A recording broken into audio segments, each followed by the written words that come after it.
UNDP, the premise for UNDP is participation. Participation is a human right.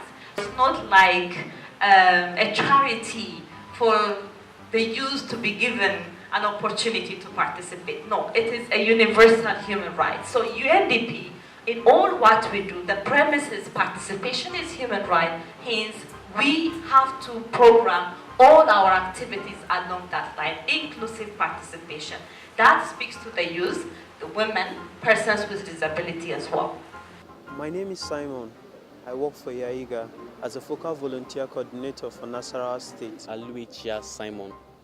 I coordinated Benue State during the 2015 elections. Through Toyedi Akalo, YAIGA coordinator for Abia State. The former and involved FVC YAIGA at Lagos State. Nasser Umar Launi, I'm the coordinator of the American Corner. I also coordinate for YAIGA in Bauchi. Alhamdulillah, my name is Aisha Adebu from Public Awareness in Borno. It was quite an experience to be shared. Though we had some challenges, but we still thank God that it was still a success. One of the challenges was most of the times people, when you tend to post this issue of volunteerism to people, they tend to misunderstand it. Most of them felt they were supposed to be funded, actually, about the whole election. And then the whole joy there was, at least some of them really started the whole process from the beginning. Even though nothing was given to them, they waited patiently until the whole exercise was done, and they reported accordingly. We have people who came out to work willingly, even at the last stage. People who didn't come for the training, volunteered and did wonderfully without pay. The youth have really done something great in my state because these guys know that they are volunteering, and you can see the enthusiasm of how they participated. Besides, they are not being given a dime. And so, to me, when I saw them doing that, it caused me to do more.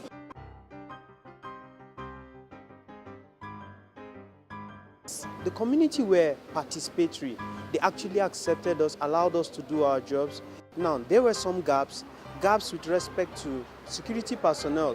They were actually deployed to the site to actually help quell the crisis.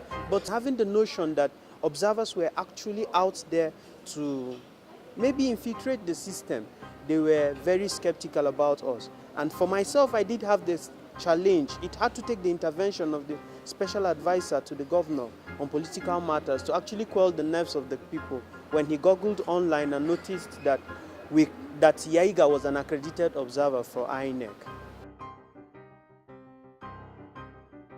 I must commend that the participation of the youth was extremely good, because in my state where I come from, what happened was there was a particular polling unit where the security officers were not around, even though they were deployed to the place.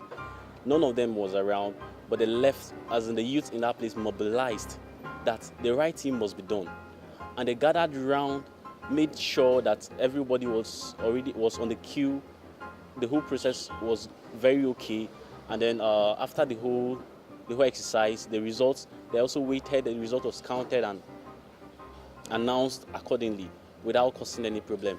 And I must also commend the youth in that particular state. If you're very familiar with the terrain of Benue State, you discover that even the speaker, the present speaker of Benue State right now, he is a youth, because that's like one of the states where the youths came out and said, at least for once, they must also have a voice in governance. We have a lot of youths that came and vied for positions in Bauchi State, and participation too.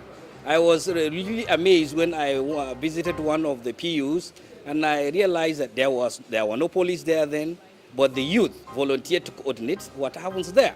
They coordinated, in fact, they barricaded the place.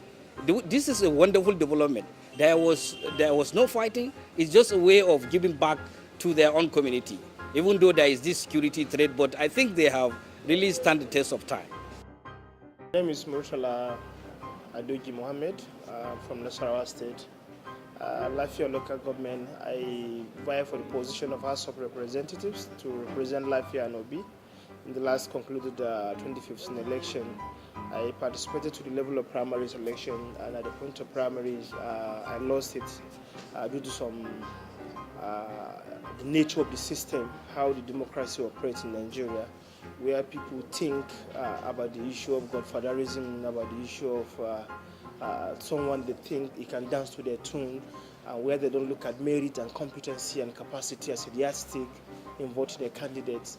So, but it was a great achievement to me so far, because I was able to step out and tell my people that I'm really willing to represent them, and I want to represent them despite the challenges.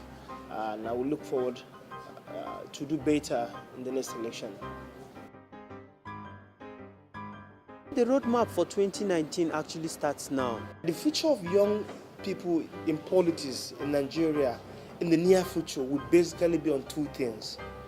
The quality of that particular young person. Whether we like it or not, there's going to be a paradigm shift. Even the godfathers will begin to see a reason why they should support people that are competent. So, and that comes with the issue of the quality. How competent are you? Were you able to know the key issues happening in your country? Are you reading books? Do you understand the key issues? So it's always very important for any young person that wants to vie for political office to make sure he's up to date. He has huge capacity. He can be able to understand the global and the local issues, and he can read and he can also write. So that will really support him. And also the issue of access. If the government did not give you a platform to perform, create a platform.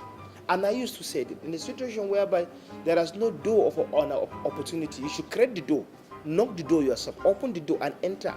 You meet the goal over there, and from there the sky will be your beginning.